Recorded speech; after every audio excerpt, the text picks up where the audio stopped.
المغربي حيال أزمة تشكيل الحكومة الجديدة. ومن مكتبه في الرباط يتابع محمد الغروس مدير نشر موقع العمق المغربي الإخباري عن قرب الأزمة الحكومية.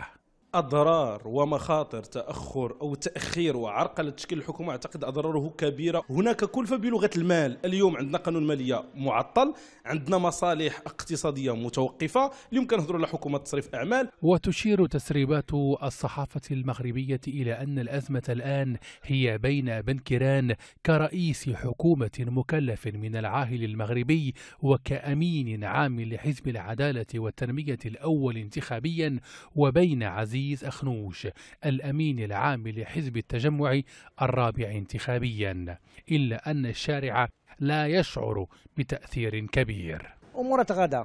حتى انا بالنسبه لنا حنايا السبيطار خدام وكل شيء خدام، مدارس خدامين، اشنو عندنا شنو المشكله عندنا حنايا فوق ما جات الحكومه مزيانه. احنا كننتظروا ملي تكون الحكومه على الاقل تعطي الاهميه الاولويات والمسائل اللي هي بطبيعة الحال كتهم الشعب المغربي. الناس بدأوا يستشعروا أن العملية السياسية أو الانتخابية فيها جزء كبير من العبث. المواطن اليوم يتساءل: الصوت الذي أدليت به في 7 أكتوبر نستشعر اليوم أنه أصبح لعبة. في انتظار خبر ولادة ثاني حكومة يقودها عبد الإله بن كيران في تاريخ المغرب، هناك في سلة التحالف الحكومي إلى جانب العدالة والتنمية الأول حزب الاستقلال الثالث انتخابيا والتقدم والاشتراكية السابع انتخابيا.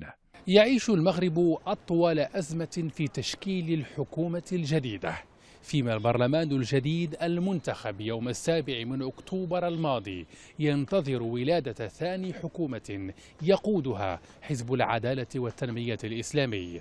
عادل الزبيري، العربية، الرباط.